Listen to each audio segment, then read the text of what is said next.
जय श्री कृष्ण। राधे राधे। जय श्री कृष्ण। राधे राधे। जय जय वासुदेव, जय जय वासुदेव, जय जय वासुदेव, जय जय वासुदेव, जय जय वासुदेव, जय जय वासुदेव, जय जय वासुदेव, जय जय वासुदेव, जय जय वासुदेव, जय जय वासुदेव, जय जय वासुदेव, जय जय वासुदेव, जय जय वासुदेव, जय जय वासुदेव। सुखदेव जी वर्णन करते हैं कि राजन, गत कथा प्रवचन में आपने श्रवण किया कि भगवान श्री कृष्ण की पूजा अर्चना, भगवान श्री कृष्ण की सुधर्मा सभा, धर्मराज युधिष्ठिर का राजस्व यज्ञ और जरासंध का वध। आज आपको एक दिव्य कथा का पारायण कराते हैं। ध्यान पूर्वक श्रवण कीजिए। कथा बड़ी अद्भुत है, बड़ी सुंदर कथा है। सुखदेव जी वर्णन करते हैं कि जब जरासंध का वध हो गया, चारों दिशाओं के नरपति जीत लिए गए, तो धर्मराज युधिष्ठिर का राजस्व यज्ञ आरंभ हुआ। सुखदेव जी वर्णन करते हैं कि राजन, यज्ञ में 16 ऋतु होते हैं, परंतु 4 मुख्य हैं: होता, अर्धु, उद्गाता और ब्रह्मा। राजस्व यज्ञ का प्रबंध करने के लिए धर्मराज युधिष्ठिर ने सबको अलग अलग कार्य सौंपा। भीम को भोजनालय का कार्य सौंपा, दुर्योधन को कोषाध्यक्ष बनाया, सहदेव को अतिथि सत्कार करने का काम सौंपा, नकुल को सामग्री एकत्र करने का काम सौंपा, द्रौपदी को भोजन परोसने का कार्य दिया और कर्ण को दान वितरण करने का कार्य दिया, और कृष्ण को अतिथियों के पांव पखारने का कार्य दिया नहीं, भगवान श्री कृष्ण ने स्वयं लिया। सुखदेव जी वर्णन करते हैं कि राजन, युधिष्ठिर ने सोने का हल चलाकर यज्ञ भूमि को समतल किया, यज्ञ के योग्य बनाया। फिर पुरोहितों ने युधिष्ठिर को यज्ञ की दीक्षा दिलाई। ऋतुजों ने विचार किया कि अग्र पूजा का अधिकारी कौन है, अग्र पूजा किसकी होगी। सभा में, यज्ञशाला में इस प्रकार ब्राह्मणों ने कहा। भरी सभा में सहदेव ने कहा कि भक्त वत्सल भगवान श्री कृष्ण ही यज्ञ के सर्वश्रेष्ठ अधिकारी हैं, वही अग्र पूजा के अधिकारी हैं। भगवान श्री कृष्ण की अग्र पूजा की जाए। ब्राह्मणों ने सहदेव की बात स्वीकार कर ली और युधिष्ठिर को बुलाया कि कृष्ण की अग्र पूजा कीजिए। युधिष्ठिर ने भगवान श्री कृष्ण के पांव पखारे और चरण धोवन को अपने सिर पर धारण किया और भगवान श्री कृष्ण को वस्त्र आभूषण आदि भेंट किए। सभी लोग यज्ञशाला में बड़े प्रसन्न हुए। यज्ञ मंडप में आनंद ही आनंद छा गया।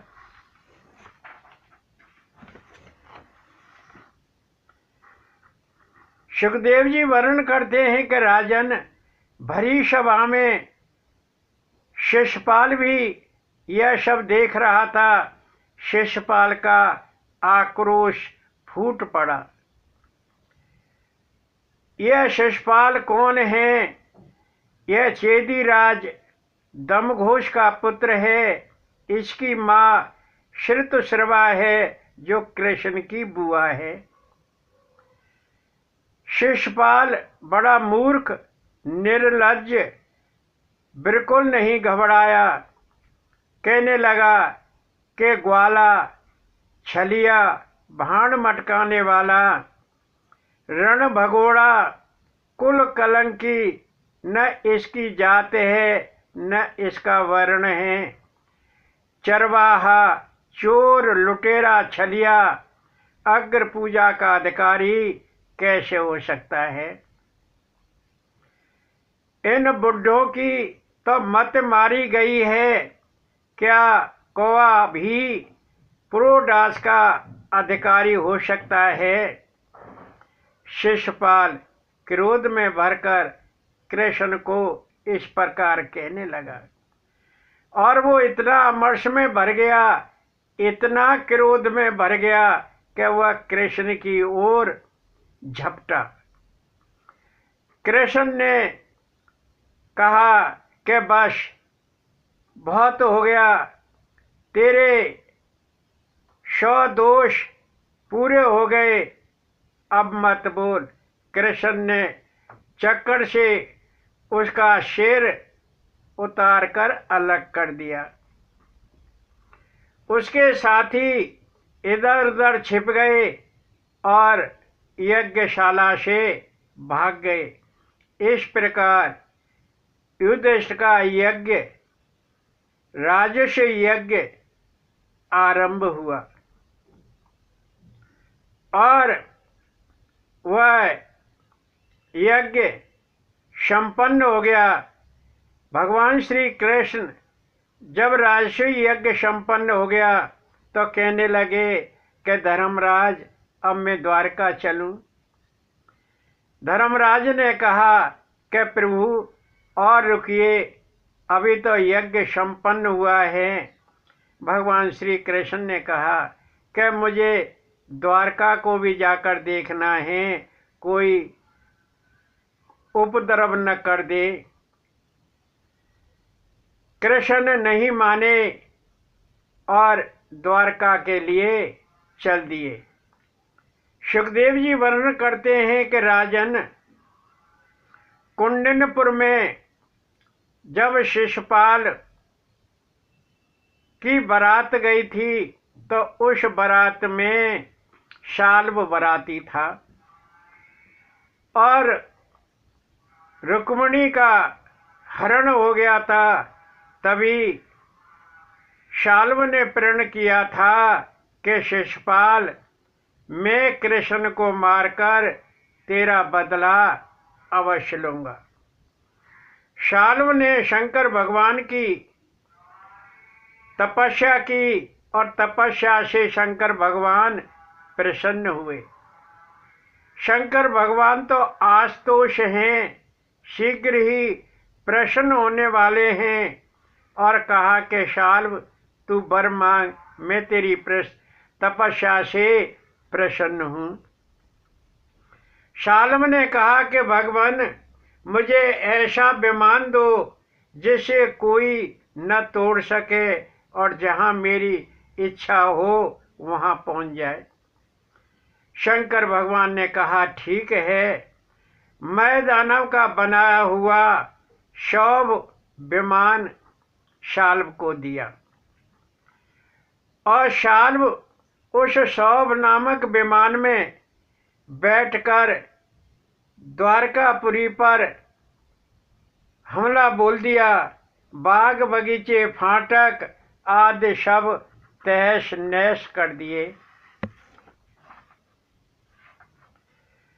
शाल्व ने पुरी में बवंडर मचा दिया। प्रद्युम्न सात्विक गद शुक सारण आदि सब शाल्व के साथ युद्ध करने लगे और भगवान श्री कृष्ण इंद्रप्रस्थ गए हुए शाल्व को ये मौका मिल गया और उसने द्वारका पर चढ़ाई कर दी और बड़ा भयंकर युद्ध हो रहा है। प्रद्युम्न ने गदा का प्रहार किया, शाल्व पृथ्वी पर गिर गया। उसका मंत्री गुमान घबरा गया और शाल्व का विमान लेकर अदृश्य हो गया, कभी गगन में कभी धरती पर, क्योंकि शाल्व मायावी वेश बना लेता था। फिर शाल्व ने होश संभाला और प्रद्युम्न मूर्छित हो गया। सारथी दारुक का पुत्र प्रद्युम्न को हटाकर अलग ले गया, रण क्षेत्र से अलग ले गया। प्रद्युम्न फिर आया और शाल्व और गुमान से युद्ध करने लगा। लड़ते लड़ते 27 दिन बीत गए। बड़े बड़े अपशकुन होने लगे, उत्पात होने लगे। द्वारकापुरी में ये क्या हो गया? भगवान श्री कृष्ण इंद्रप्रस्थ गए हुए हैं। सुखदेव जी वर्णन करते हैं कि राजन, उसी समय कृष्ण द्वारकापुरी पहुंचे और देखा कि द्वारकापुरी शत्रुओं से चारों ओर से घिरी हुई है। कृष्ण ने बलराम से कहा कि तुम नगर की रक्षा करो, मैं शाल्व को देखता हूँ। और भगवान श्री कृष्ण शाल्व के पास पहुँचे और उसको ललकारा। शाल्व ने कहा कि नचकैया, तू आ गया, मैं तेरा ही इंतजार कर रहा था। पहले तेने स्त्री छीनी और फिर शिशुपाल का वध भी कर दिया। तुझे तेरे वंश सहित मैं मिटाऊंगा। इस प्रकार शाल्व ने कृष्ण को कहा। कृष्ण ने गदा उठाई और वह छिप गया। फिर आया, तुझे पता है कि तेरी माता ने मुझे भेजा है, तेरे पिता वसुदेव को शाल्व चुरा कर ले गया है। शाल्व स्वयं कह रहा है कि तेरे पिता वसुदेव को शाल्व चुरा कर ले गया है, क्योंकि शाल्व ने मायावी रूप बना रखा था। उसी समय शाल्व विमान में किसी को वसुदेव के रूप में बिठालकर कृष्ण के सामने लाया और कृष्ण के देखते देखते विमान में बैठे हुए वसुदेव का सिर काटकर कृष्ण के सामने रख दिया और कृष्ण से कहने लगा, देख ले, तेरे पिता का सिर तो काट दिया, अब तुझे भी यमलोक पहुंचाऊंगा। कृष्ण ने कहा कि ये कुछ नहीं है, यह केवल छलावा है। भगवान श्री कृष्ण ने चक्कर लिया और चक्कर से शाल्व का सिर उतार कर अलग कर दिया और उसका शौभ नाम का विमान चकनाचूर हो गया। शाल्व इस प्रकार यमलोक पहुंच गया, उसका वध हो गया। जय श्री कृष्ण। सुखदेव जी वर्णन करते हैं कि राजन, जब पौंड्रक, शिशुपाल, शाल्व तीनों का वध हो गया तो दंतवक्त्र सोचने लगा कि मैं कृष्ण को मारकर इन तीनों का ऋण चुकाऊंगा।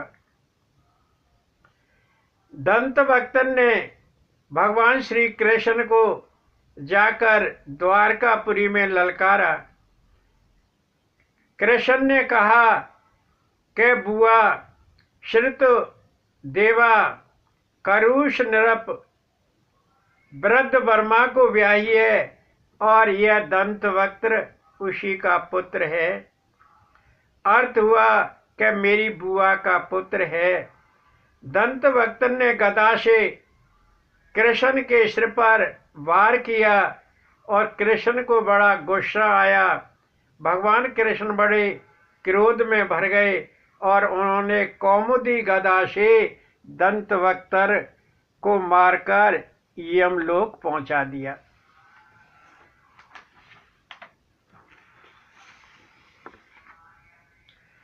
सुखदेव जी वर्णन करते हैं कि राजन, जब दंतवक्त्र यमलोक पहुंच गया तो दंतवक्त्र का भाई विदुरथ आया और भगवान श्री कृष्ण पर प्रहार किया। कृष्ण ने चक्कर से उसका भी काम तमाम कर दिया, विदुरथ को भी यमलोक पहुंचा दिया। सुखदेव जी वर्णन करते हैं कि राजन, कौरव पांडव युद्ध की तैयारी हो रही थी। बलराम किसी का पक्ष नहीं लेना चाहते थे और न युद्ध को देखना चाहते थे। बलराम युद्ध को न देखने के कारण तीर्थ यात्रा पर चले गए।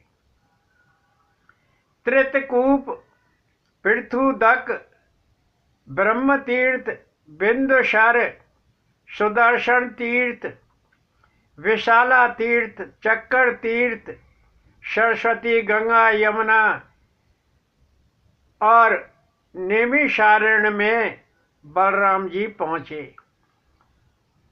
अरण्य धाम में दर्शन किए और उसमें स्नान किए।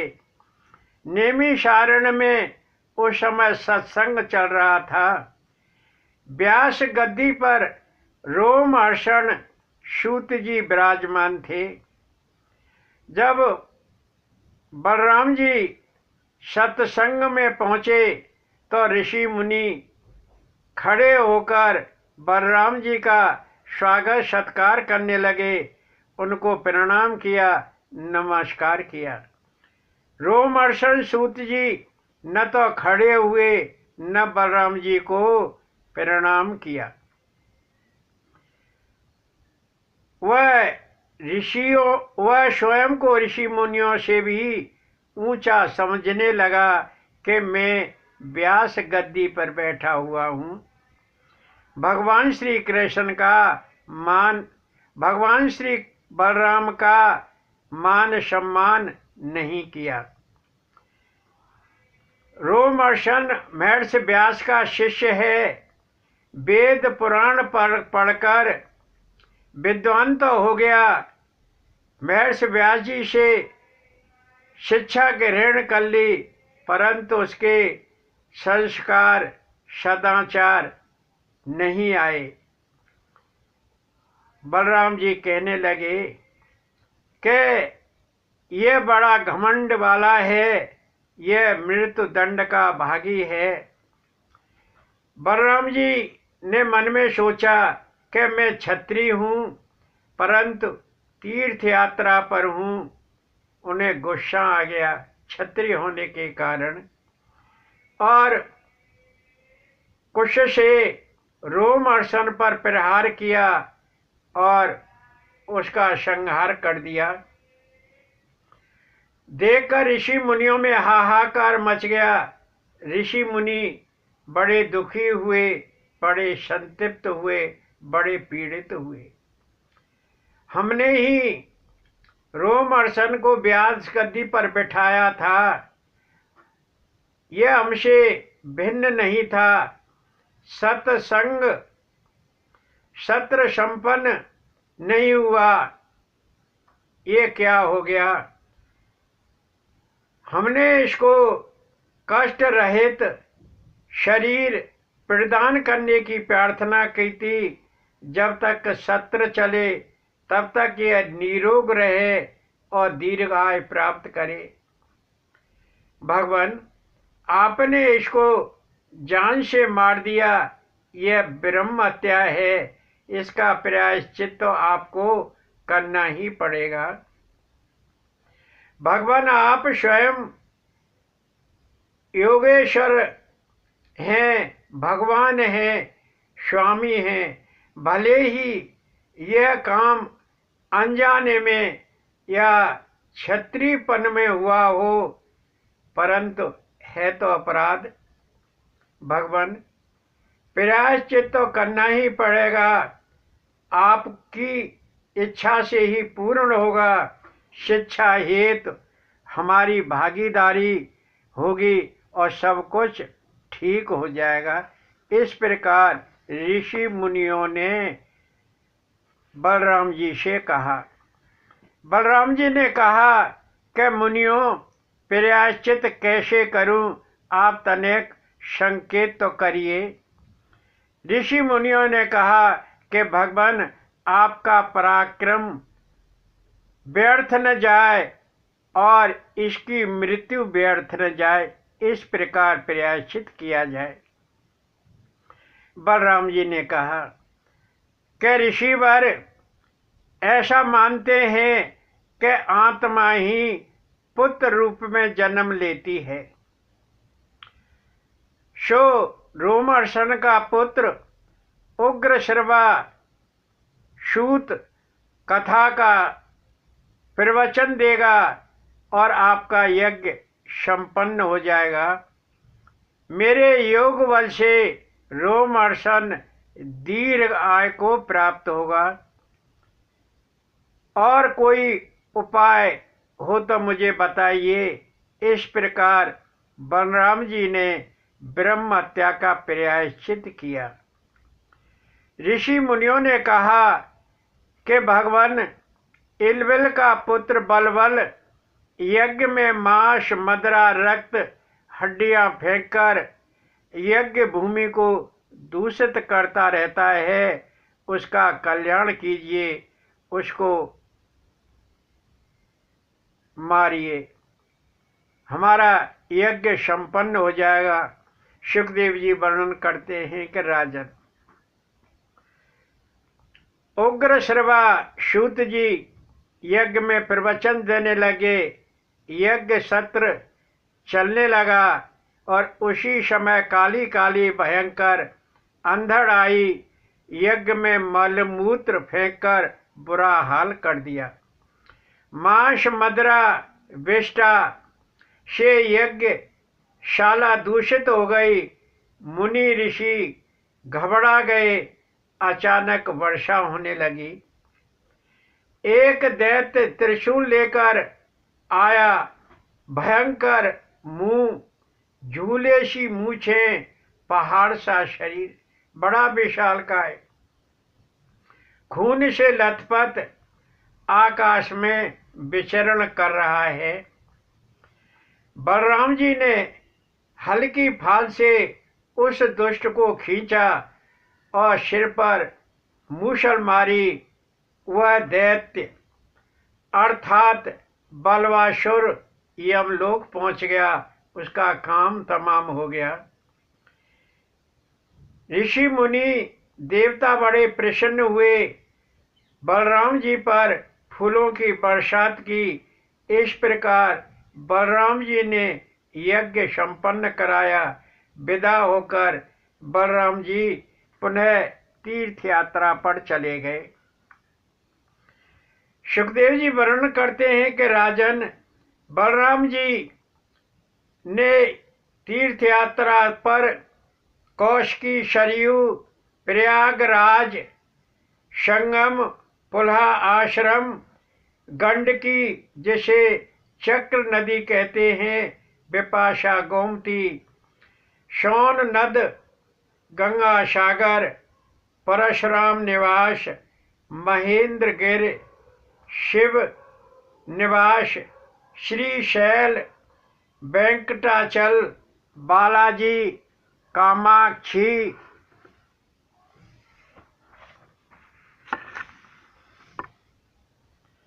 श्री रंग, विष्णु निवास, अगस्त आश्रम, मलयगिर, कन्याकुमारी, दुर्गा देवी, शिव निवास, गोकर्ण तीर्थ, प्योषणी नदी, ताप्ती नदी, नर्मदा, स्वयंभव मनु की राजधानी महिषमती के दर्शन किए और उस में स्नान किए और तर्पण किया। आगे बढ़े, प्रभास क्षेत्र में पहुँचे। प्रभास क्षेत्र में मुनियों ने बताया कि प्रभु बलराम, कौरव पांडव युद्ध चल रहा है, भारी क्षत्रियों का विनाश हो रहा है। इस समय दुर्योधन और भीम का युद्ध, गदा युद्ध चल रहा है। इस प्रकार ब्राह्मणों ने प्रभास क्षेत्र में बलराम जी को बताया कि दुर्योधन और भीम का गदा युद्ध चल रहा है। बलराम जी तुरंत युद्ध भूमि में पहुंचे और देखकर कृष्ण कुछ सहमे से हो गए। बलराम जी ने देखा कि हार जीत आसान नहीं है, व्यर्थ युद्ध लड़ रहे हैं, यह ठीक नहीं है, वीरों युद्ध बंद कर दो। दोनों वीर नहीं माने, पसीना से लथपथ हो रहे, पसीना टपक रहा है, लेकिन बलराम जी की बात को टाल दिया। बलराम जी ने सोचा कि इनका प्रारब्ध ही ऐसा है। सुखदेव जी वर्णन करते हैं कि बलराम जी मन में विचार करके पुनः द्वारकापुरी के लिए चल दिए और उग्रसेन से मिले। उग्रसेन पुरीवासियों ने प्रभु बलराम का खूब आदर सत्कार किया, उनके दर्शन किए। बलराम जी द्वारकापुरी से पुनः नैमिषारण्य के लिए चल दिए। सुखदेव जी वर्णन करते हैं कि राजन, नैमिषारण्य में ऋषि मुनियों ने बलराम का खूब आदर सत्कार किया, अभिनंदन किया, दर्शन किए। धर्म सेतु बलराम स्वयं लोक संग्रह हैं, विशुद्ध तत्वज्ञानी हैं। बलराम ने ऋषि मुनियों को नैमिषारण्य में धर्मोपदेश दिया। बलराम ने अपनी पत्नी रेवती के साथ अरण्य धाम में स्नान किया, तर्पण किया। ऋषि मुनियों ने बलराम जी और रेवती को सुंदर सुंदर वस्त्र दिए, आभूषण दिए। बलराम जी स्वयं आनंद स्वरूप है, जनहितकारी हैं, मन वाणी से परे हैं, धर्म स्वरूप हैं। बलराम जी त्रिगुण से भी परे हैं। इस प्रकार ब्राह्मणों ने बलराम जी का स्वागत सत्कार किया।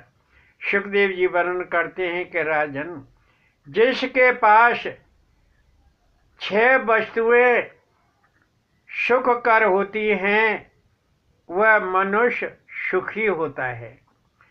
वह 6 चीजें कौन सी हैं? पुत्र, धन, प्रतिष्ठा,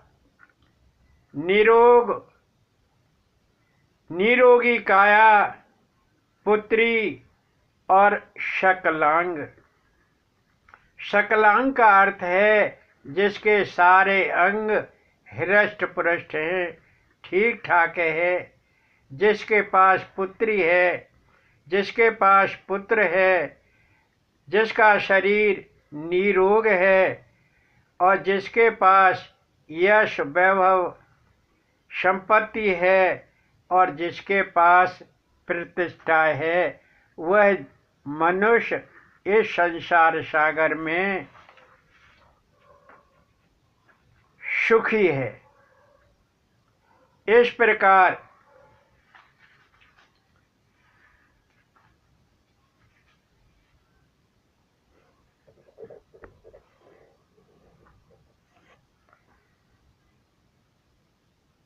सुखदेव जी ने राजा परीक्षित को कथा का प्रवचन दिया। जय श्री कृष्ण। राधे राधे।